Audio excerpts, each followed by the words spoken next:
Wonderful panel on their discussion of the opportunities and challenges associated with thinking anew about randomized controlled trials. What I took away from that was that it's vitally important to have conceptual clarity at the outset, both in terms of the hypothesis, the target population, the design of the trial, and again, as Mark said, the importance of randomization. But it did sound like there was an opportunity seen from both the investigator, the industry, and the regulatory side in terms of how data are acquired and interpreted. And one of those opportunities was, again, an advertisement for next year's symposium, the use of machine learning and artificial intelligence to gain insights into what the outliers are. One of the subtexts of that really has been a theme running throughout the symposium is the opportunity to gain more precision in the way we think about both clinical care and clinical trial design, whether we can use biomarkers, genetic information, clinical or demographic information to identify more homogeneous subgroups of patients that may be clinically meaningful way respond differently to different therapies. This is an idea that has been out there for a long time, but I think all of us recognize has been slow really in coming to the fore in terms of having an impact, certainly on the kind of care we deliver patients on a day-to-day basis. So I'm delighted to introduce the moderator of our next panel, which is really going to address this issue. The panel is entitled Precision Cardiovascular Medicine, What's Different This Time? So the moderator is Alex DeWinter. Alex is a managing director at GE Ventures and comes from a background in which he has led investments in several successful companies, including Raindance and LabSite, Veracyte, and really brings an interesting perspective to this question, as do the other panelists. So please join me in welcoming Alex and the panel for discussion of precision medicine. Thank you.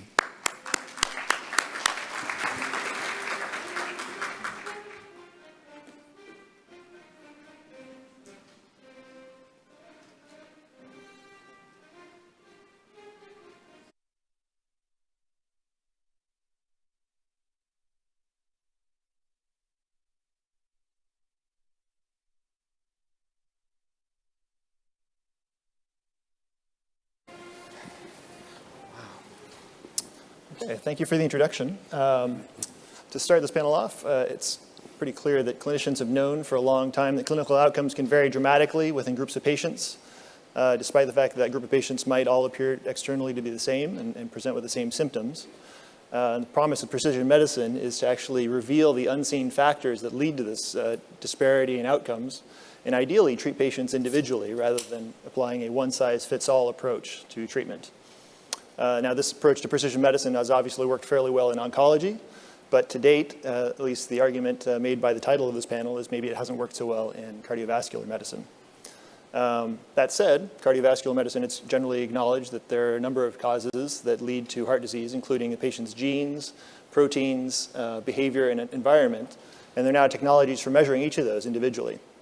So the question is, with the advances in next-generation sequencing, proteomic instruments of the sort that are advanced by Quanterix, and wearables, can we now apply the precision that's associated with precision medicine to cardiology? So to answer that question, I'm joined on stage by my esteemed panelists. I'm going to ask them each to introduce themselves and briefly state what work they or their company is doing in precision cardiology, as well as whether or not they are at a high level optimistic about the prospects of precision cardiovascular medicine. I'll start with you, Shawn. Right, yeah. So I'm Shawn Harper. I'm head of R&D at Amgen. We're quite active in the cardiovascular area with a couple marketed products, including recently having outcomes data that we've generated for our PCSK9 inhibitor, Repatha. We have some heart failure medications in the pipeline, other treatments for atherosclerosis, and a variety of other investments that we're making in this area. So we're quite active, including, for example, a program in Lp(a). I am quite optimistic, though. I think as we talk, I'll draw some distinctions around what I think the precision medicine definition should be. But I overall, in summary, I'm quite optimistic about the ability for us to do better in cardiovascular medicine in the future. Okay, Kevin?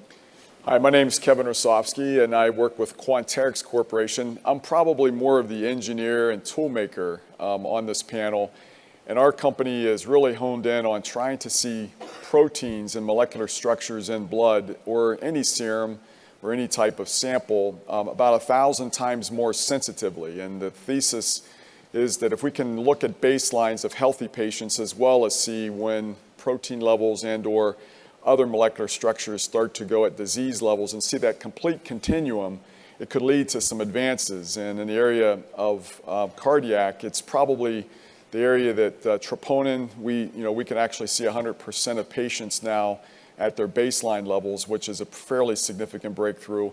But we really had a lot of advances in neurology and oncology, and I think that the proteins and a lot of the opportunities in cardiac are really just beginning to get tested. And there's a lot of interesting correlations with different inflammatory markers as well as troponin. So we were very optimistic, and really our focus is not just being able to see these very sensitively and precisely, but to make it quick and easy. So we're continuing to work on form factor to try to get it to maybe more of a handheld form factor that could be bedside so you can see these biomarkers very quickly in blood.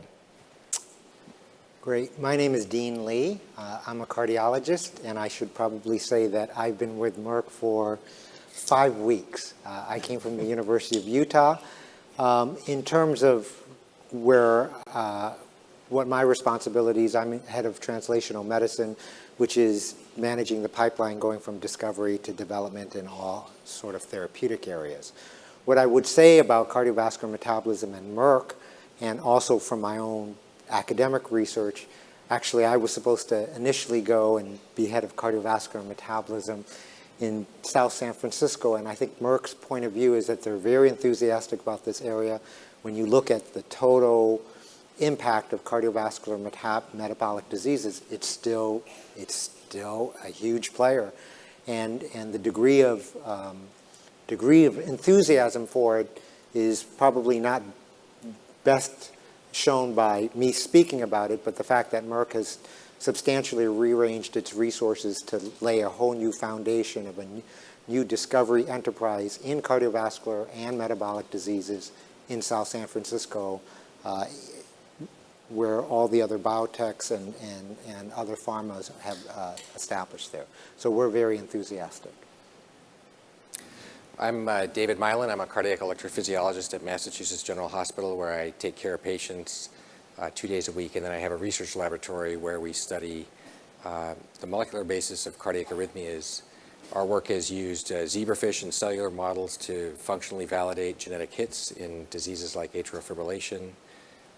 Furthermore, we study the cellular and ionic basis of diseases like long QT syndrome. I would say I'm cautiously optimistic about the precision medicine and the efforts going on right now. I think that there are unique opportunities that are present now, including large patient collections that enable us to test rapidly, large patient populations. There are challenges associated with those biobanks in that often the phenotyping is not highly detailed. The other amazing thing about the current era that we're experiencing is the ability to characterize large numbers in an unbiased fashion of metabolites, genes, gene products, microRNAs, whatever your favorite biomarker might be, to look for subtypes of disease. However, moving the needle in terms of quality and delivering important outcomes to patients and their clinicians is going to be a challenge, I think. So it's a great time to be conducting this type of investigation, but I think that there are serious challenges in terms of providing quality and moving the needle in terms of outcomes. I'm Christine Seidman. I'm the director of the Cardiovascular Genetics Center at Brigham and Women's Hospital.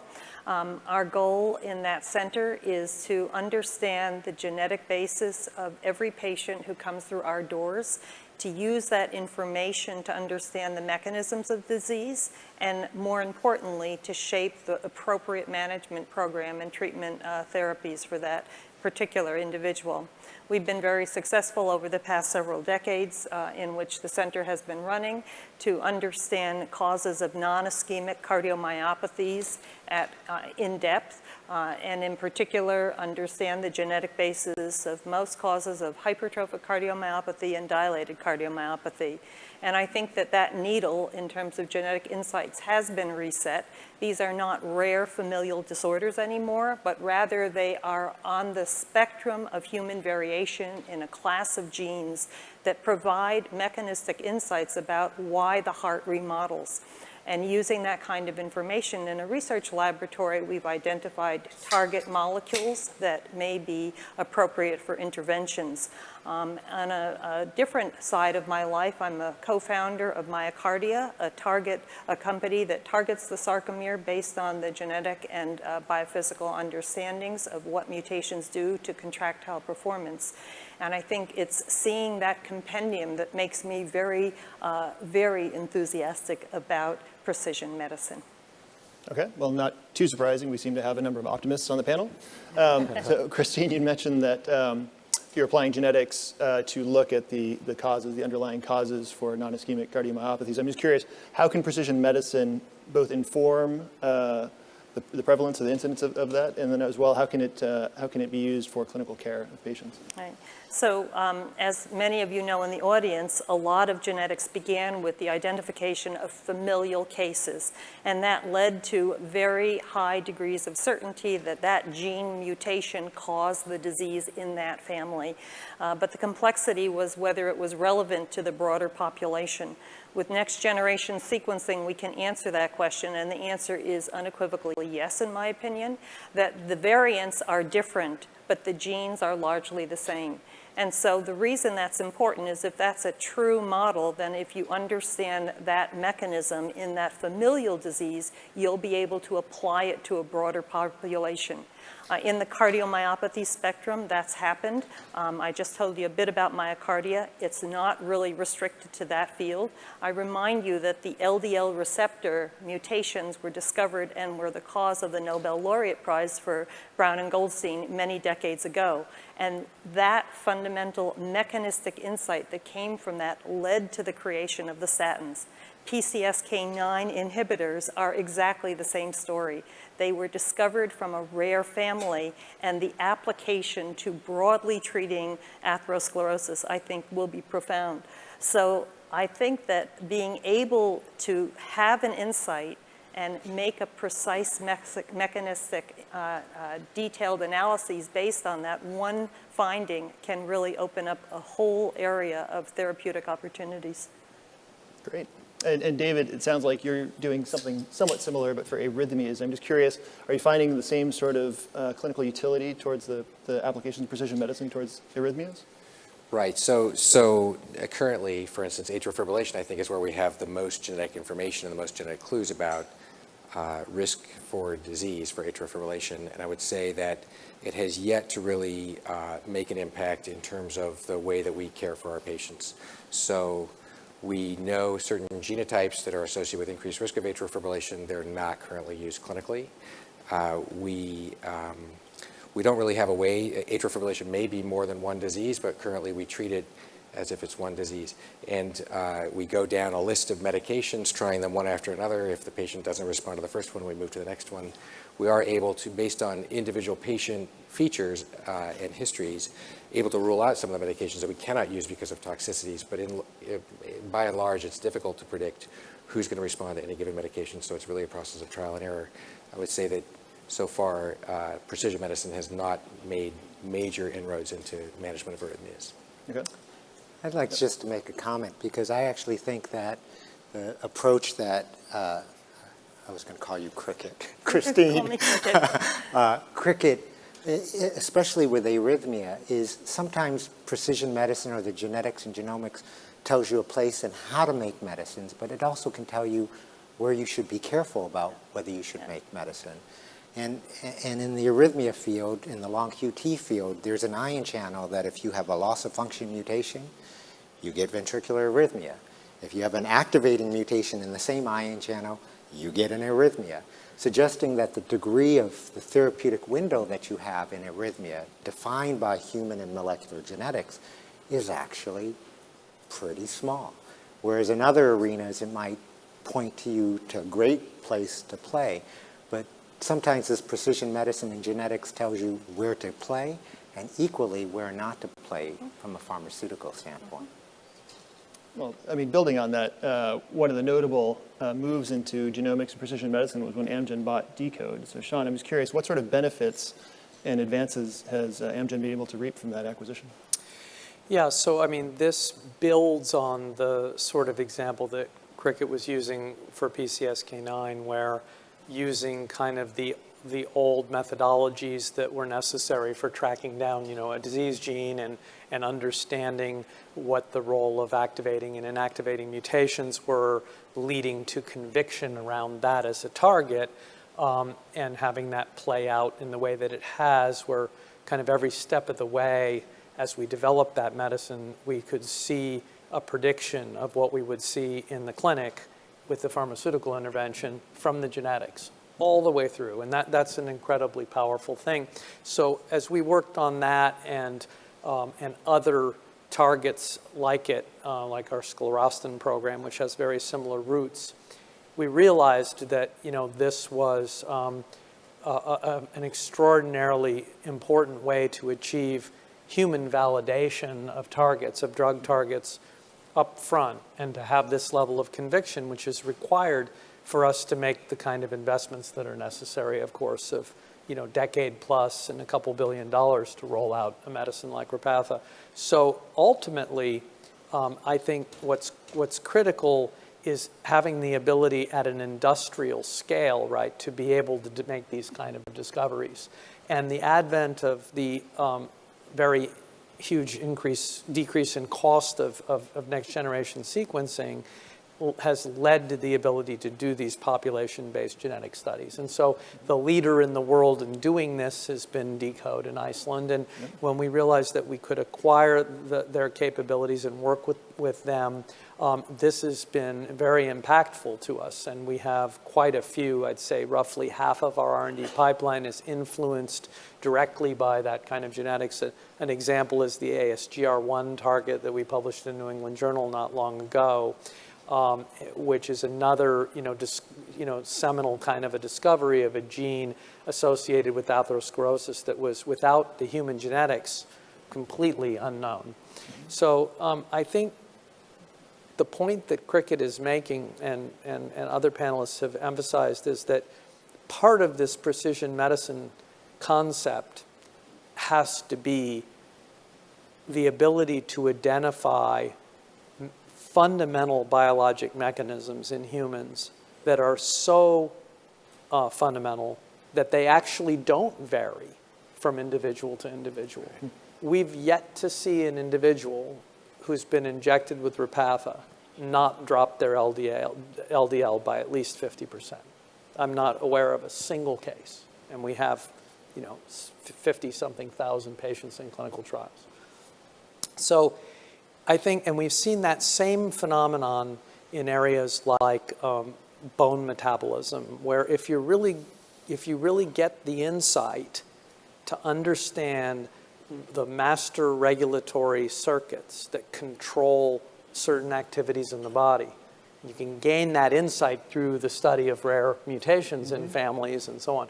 But once you get that insight, you can sometimes produce medicines that are exquisitely specific to that mechanism by, for example, using monoclonal antibody technologies, and really not be dealing with the question of who should be treated and who shouldn't, except from the perspective of the cost effectiveness of the intervention, which is, of course, what we're looking at with something like Repatha today, is how high does somebody's risk have to be to make it be sensible to spend the money to reduce their risk, right? So that's a different kind of question.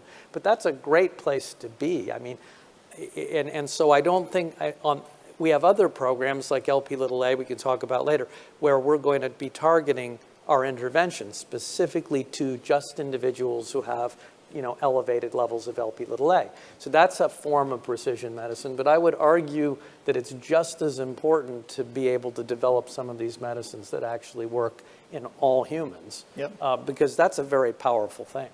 Yeah, I mean, so we've touched quite a lot on the use of genomics to identify predispositions to particular cardiovascular disease. And of course, there's widespread use of lipid panels. And Kevin, the Simoa instruments that Quanterix has developed can do genomics and both RNA and DNA. I'm curious, one of its primary differentiation points is its ability to measure with high sensitivity and high dynamic range proteins.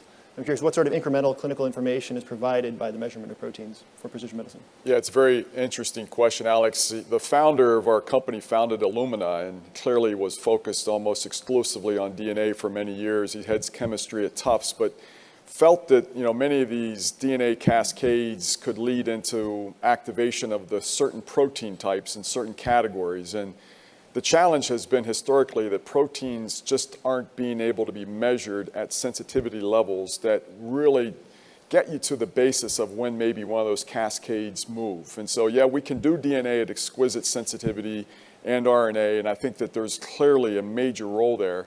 But what we're seeing is more and more evidence that the protein that is of the, let's say, the inflammation cascade, the cytokines particularly, if you can multiplex 35 of them, and you really look at all the critical cytokines of the specific disease set that you're interested in and start to do a lot of population studies, you start to unearth a whole new level of insight and perspective. And I think troponin was probably one example where the sensitivity of, say, an Abbott and a Roche might be able to get to 80% today of healthy patients.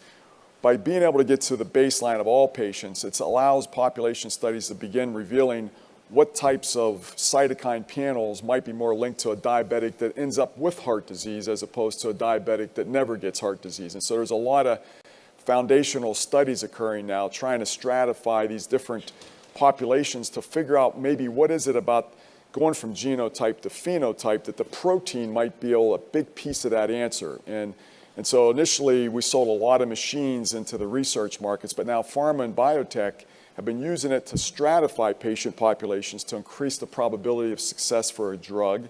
They've also been using it to determine whether or not those critical protein levels are in fact moving the desired way, whether it be a primary target or whether it be maybe a target they don't want to hit. They want to make sure that that drug isn't triggering autoimmune or some of the cytokine activity and signatures that they really don't want to trigger. So they're very easily, non-invasively now looking at blood very routinely to determine very quickly patient populations that are most prone for their drug to work as well then as whether that drug is bringing the desired effect. And interesting, even like INL-6 inhibition becoming potentially a drug, there's some trials going on right now where looking at IL-6 and maybe TNF-alpha and a lot of other cytokines around it have really revealed a lot of insight to the way that drug is actually infecting those inflammation cascades. And so I think that the beginning is just starting with the role of the protein, but we think it could be a pretty interesting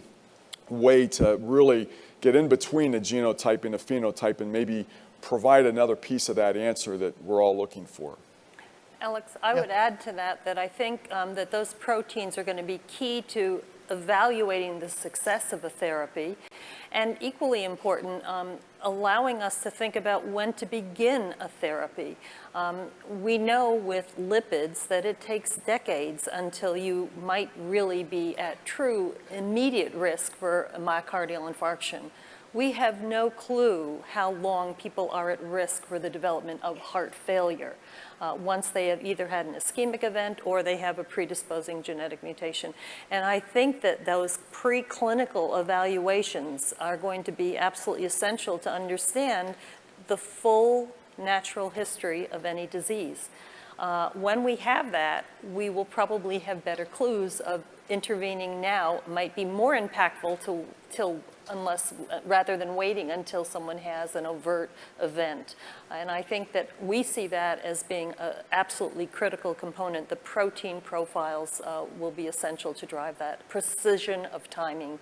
Yeah. When is that going to happen? I mean, is that a now sort of thing? Is that this decade? I mean, I think that it was interesting even today coming onto the panel, the question of time is critical. Like if you are trying to get an answer very quickly, you have to get a form factor that's close to the patient. And right now our form factor is like 2 refrigerators.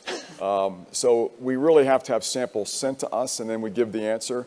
Fourth quarter this year, we're launching a benchtop, which will start to now allow this to be in emergency rooms and more decentralized. And I think probably 2-3 years from now, particularly for concussion, I think it's been a big focus for us, is getting sideline testing of young athletes, whether they be soccer or football, being able to look at a finger prick to determine, are those markers really moving in blood? Yep. You need that form factor very close to the patient in order to get that very quick turnaround. So I would say that's more like 3 years from now. But the big system, believe it or not, is really getting a lot of functionality. As it speaks today, just about every pharma company is utilizing it for stratification purposes. I just want to make a point that as we talk here about genetics and deep kind of phenotyping, which is essentially what you're describing, is, you know, being able to phenotypically characterize patients at various points in time, it's quite important to recognize that, you know, I think that many of the applications of true kind of precision medicine, where you're deciding on the appropriateness of a medical intervention and the timing of that intervention in a complex trait like cardiovascular disease, is going to come from the phenotyping. Okay. Because, you know, ultimately, you know, when you look at rare diseases that are Mendelian kind of disorders, you know, in those cases, obviously, you can decide that, you know, you're only going to treat that cystic fibrosis mutation with this drug, very straightforward. Cancer's kind of in the middle, you know, a simpler disease, sets of mutations. You can pick and choose things that you're going to give to the patient based on a mutational profile, you know, or if PD-1 ligand is expressed, et cetera. Mm-hmm. You know, you've got infectious disease settings where, you know, you can obviously sequence the virus or whatever, make decisions that way. But when you get into complex traits, that is much more difficult. And as we know from twin studies, you know, a high level of concordance between twins of developing a complex trait disease is 20%, 30%. So the genotype is not going to provide you, in many cases, what you need. And so, you know, when those two twins are in their mid-50s and one of them has developed a rheumatoid arthritis and the other one hasn't, we don't know why that is. Yep. But the ability to decide early on, when you can have the most impact, whether or not to treat somebody for a disease like that, it's likely going to require this kind of very advanced, you know, kind of phenotyping rather than relying on just genotype. And so there's this kind of a spectrum. Yeah, absolutely. I mean, so I do think it's interesting that you mentioned oncology cancer being a simple disease. I don't know if a lot of people describe it that way, but maybe compared to cardiology. Well, genetically, it's simpler than a complex trait. It's kind of in the middle between, you know, Mendelian and more complex.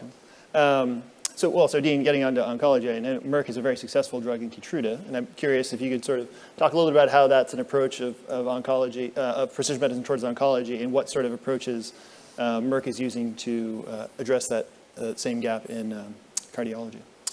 So I loved how it was split between how do you use genetics to think about diseases, and the example of LDL receptor, the examples of PCSK9 and sclerostin is using genetics as a magnifying glass to define biochemical pathways that are critical for human biology, and then targeting that and having a big impact on a global disease without the need for sub-segmentation of the patient population per se. I think one of the things to learn maybe from the Keytruda story is, and one will have to see how applicable this is to other diseases like cardiovascular and metabolic diseases, but essentially the cancer docs have decided that breast cancer is not all the same thing. It's essentially a final manifestation of a series of different signaling pathways that lead to some final phenotypes. And the question is whether or not you can make drugs to all of those pathways all at once, or whether you're really going to have to make drugs to a single pathway, define that, and in order to prove efficacy. In the case of PD-L1 and PD-1, it was the same sort of thing, which was could you unleash the immune system to target one's own cancers? And Merck's sort of success, especially in lung cancer, was the fact that they chose to do it in a very defined way, recognizing they wanted to unleash the immune system for all of the cancers and all of lung cancers, but to subsegment those patients to initially focus on those who had strong expression, protein levels, on the cells. And that was a critical sort of concept to actually show efficacy. Because oftentimes you're trying to sit there and go, well, if I make a drug, I would rather have that drug applied to all of the population because it's more efficient. But if that strategy had been done in the case of lung cancer with Keytruda, it would be unlikely that the medicine would be available for any patient. Mm-hmm. And so how we think about diseases like that, and to think about even systolic heart failure or especially diastolic heart failure as to whether they're a single disease or are they the final phenotype of maybe 4 or 5 signaling cascades that are critical. And if you want to make a drug to, for example, diastolic heart failure, do you have to pick one of those signaling cascades, and do you have to show with effect size and a limited population to streamline how you can show efficacy in any population? And so I wonder if those sort of ways of thinking will be something that translates from cancer, where it's dominant in cancer, and to see how it applies to heart failure, especially to heart failure where we have very little medicine, such as diastolic heart failure. Yeah. And I think just to expand on what you said, heart failure with preserved ejection fraction is a great example of a disease that we call heart failure with preserved ejection fraction, but probably is many diseases, and being able to tease apart not just the multiple different pathways, but the multiple different diseases that actually comprise what goes under a single name right now. So that gets to Shawn's point about phenotyping, which I think was maybe deliberately ambiguous. I mean, I think the phenotyping has to take place both at the clinical level with in-depth clinical phenotyping of the patients that we're looking at, but also molecular phenotyping as we look at for different markers of disease and disease progression. Yeah. Oh. And I would just add that we shouldn't throw out the monogenic cause with the rest of the bathwater, because I think that what thing monogenic diseases have taught us is that the diversity of phenotypes cannot be due solely to that particular mutation that all affected family members share. Rather, it is the influence. So there's enormous opportunity, and I think the field has moved beyond this causes that to where this is a spectrum of variation. This individual has the same variant as another one, but all of the rest of the 10 to the 9th genotypes in those two people are different. So I think that introducing the complexity of genotype is going to be very important and informative of phenotype. So we've talked about the role of genomics and proteomics in precision medicine, and it seems to me that it remains the case that oncology has received a lot more traction in precision medicine than cardiology. One of the omics that we haven't talked about is economics. And I'm curious, how much has sort of hurdles or challenges to reimbursement of tests and drugs for cardiology been a hurdle to the adoption of precision medicine in cardiology? Certainly as compared to oncology, where it seems like there's less of a hurdle placed by insurers. Sort of a question for the whole panel. I'm just curious if this is viewed as a hurdle, and if so, is sort of getting back to the title of the panel, what's different now that might make it easier for payers to wrap their heads around precision medicine for cardiology? I could comment. I think that it's less about paying for the diagnostic. The diagnostic testing that's associated with a precision medicine approach is rarely the issue. Mm-hmm. Instead, what you're seeing is our industry, the biopharmaceutical industry, moving away from the big public health threat diseases. And if you talk to people at FDA, for example, they're very concerned about this, right? Mm-hmm. There are very few companies that are still focused on trying to address big public health issues like osteoporosis and atherosclerotic disease and heart failure. And the reason is because, it's nothing to do with the testing. It's the fact that the trials are large and expensive to conduct in many of these areas.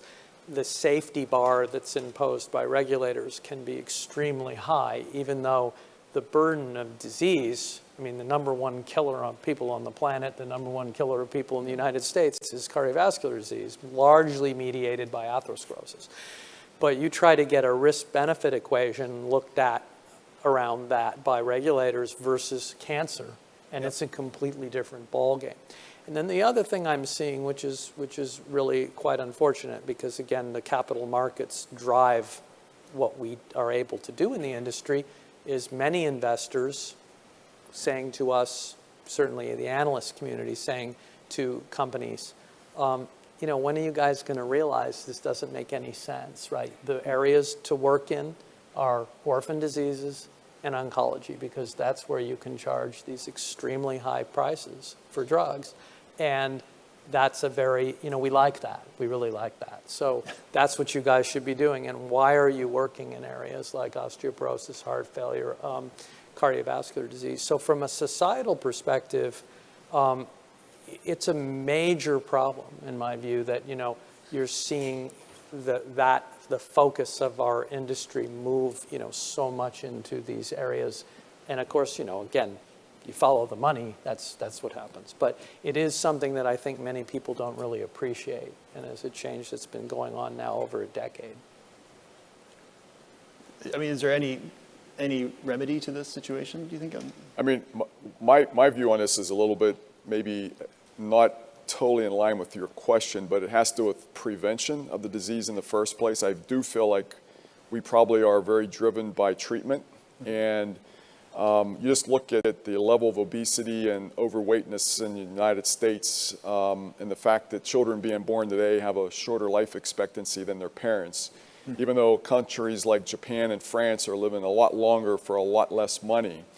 There seems to be a lot of role opportunity here to truly understand health at a more frequent annual physical type level, and try to bring the insurance industry more into some type of preventative incentives, and trying to create more holistic views around how you can maybe live a much less expensive health life. Yep. And so I think that environmental factors are clearly driving a lot of this early detection that might lead then to ways to modify behavior, ways to modify and treat without maybe utilizing drugs at times. And so I would like to think that there'll be an evolution of our health industry that's going to start to look at, you know, more cause and effect and rewarding and incenting effectiveness, whether it be in preventative levels or whether it be at drug levels of performance. And so I don't know how you get there, but it certainly seems that subsidizing things that bring a lot of sugar, you know, into the society and creating a lot of the ills that we have in the United States is probably a little backward thinking. And so I think that the insurance industry is probably going to end up having a pretty forceful effect by looking at markers of health, biomarkers of health early on. And there's a lot of trials right now looking at the implications of different environmental factors on health, and maybe the whole concept of prevention. So I just bring that up as maybe a little bit of a tangent on the topic. We do have a question. Oh. All right, you got one supporter in the audience at least. So speaking of the audience, we have a question from the audience. So again, throw it open to the panel. What's your advice to providers with growing consumerization of patient genetic data? So if a patient comes into you and says, hey, I had a 23andMe test, it tells me this, what would you recommend to providers? How do they handle that? Go ahead. I'm happy to start. Stumped him. You know, 23andMe provides SNPs, which are profiles of the genome, and not and prevalent, if not common variants, as well as common variants. And the risk predictions associated with those are similarly common and relatively prevalent. And you can gain some insights into them. That is a very different scenario from understanding those variants that may convey considerably higher risk to that individual. One of the problems with that today is that most doctors cannot interpret them, even with a 23andMe cheat sheet.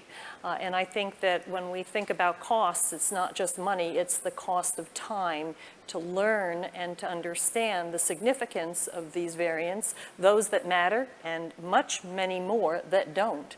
And I think that that's a real strategy that medical education has got to address for us to really use this information properly. Can we use that information today? Absolutely. I mean, we do it in the Cardiovascular Genetics Center every single day. Those variants have some variants have high prediction of high risk. Other variants, we will honestly say, are the dreaded variant of unknown significance.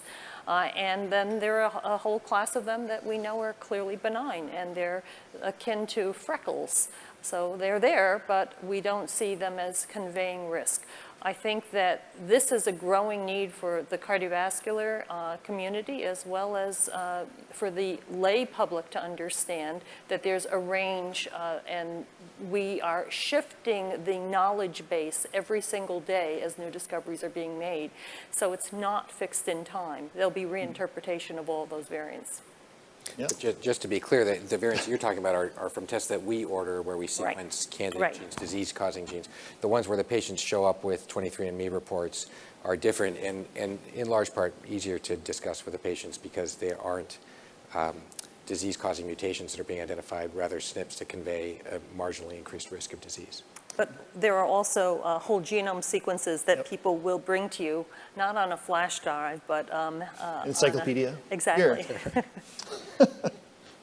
Well, since I don't practice anymore now, moving to Merck, I can now say it, and so the people who are in my hospitals can not be totally embarrassed. But I always sat there and said, wow, you are so interested in your health because you got this 23andMe. That's fantastic. And then we would sit there and go, but are you walking 2 miles a day if you're so interested? Your BMI is what? Did you take your aspirin? So I think that the 23andMe data itself is not that overwhelmingly powerful for me to change my actual practice. But I use it when I saw patients as an indication that someone was really interested in their health. And the guy who was clapping out there, that's how you just sit there and go, well, these SNPs, that's really interesting, but really, the fact that you smoke and you don't walk around and your BMI is 35, that, why don't we take care of that? Because that has a much bigger impact right now than this. So that's how I use the 23andMe as an expression of patient interest in their health, not in... Doesn't matter what the results are. It actually makes no difference what the results is because I can spin it either way. That's reassuring, very reassuring. Well, we have about a minute per panelist. I would be curious, just getting back to the central question, so we haven't yet, I would say, have brought widespread adoption of precision medicine and cardiology. What is different now versus what has happened, let's say, over the last 2 decades that makes you think that we're on the verge of something really big in precision medicine and cardiology? We'll start with you, Shawn. Yeah, again, I think I would emphasize the fact that the methodologies that we're using to identify the targets that are being addressed by human therapeutics today is a much more precise process, and that the use in particular of human genetics, but also just the deeper understanding that we often are able to derive about the mechanisms of disease in humans and the normal physiologic pathways are leading us toward therapeutic interventions in cardiovascular medicine, which are just going to be quite different than what we've had in the past. And also, there will be good examples, I think, and already are good examples of cases where the other kind of concept of precision medicine where you identify people either genotypically or phenotypically and target a therapy. The example of our Lp(a) program is a good one there, where it's only 15% of the population that even have a detectable level of this lipoprotein, and it appears to be, from our analyses that we've been able to do at DeCODE, it appears to be clearly a causal factor in the development of atherosclerosis. So that's a great example there of that kind of precision medicine. But if we develop more Repathas, more heart failure medicines like the one that we have now in phase 3, where the underlying biology is extremely well understood, we'll get further. Okay. Kevin? I would say the whole concept that we've done incredibly well with genomics and incredibly well, I think, with phenotypic exploration, whether it be imaging or whether it be assessing, and now trying to bring another molecular marker that's in the center with the same level of tool capability and cost and time, I think offers a lot of opportunity. And the large number of studies that we're seeing that are bringing evidence to that brings me a lot of hope that this will not only help in making better treatments, but also in seeing much earlier issues that you could probably avert with some level of behavioral change. Okay. So I guess I would have a long view, and I would just say precision medicine, however you define it, is going to affect different diseases at different times. And if you look at the history of precision medicine and its impact on cancer, it's really on hematologic malignancy, then it slowly is just beginning in solid tumors because it's the ability to get the tissues. And so it's going to take time, and we should be patient when one thinks about precision medicine, precision cancer care, where that is. And we're going to be behind simply because I think it was fair to say that cancer might be easier in some sense this. So I think one has to have that point of view. The only last thing I would say is we're all talking about precision and genomics and looking at the predisposition or risk of getting disease. I think it's also very important, especially in the cancer and other fields, to look at variants that are making certain populations that should be at high risk be resilient to disease, whether it be in heart failure or in cancer. And we should not lose that sight that may actually teach us as much, if not more, than risk allele as well. Yep. Yeah, so I guess we weren't necessarily very precise about the use of the word precision medicine. I think that a lot of our discussion centered around precise identification of novel targets for diseases, and I think that that's exciting and here and now. I think I'm equally excited, although here's the cautious optimism, that we can start to tease apart diseases that are admittedly incredibly complex into their component subtypes and start to identify unique disease mechanisms and specific therapies for subtypes of patients.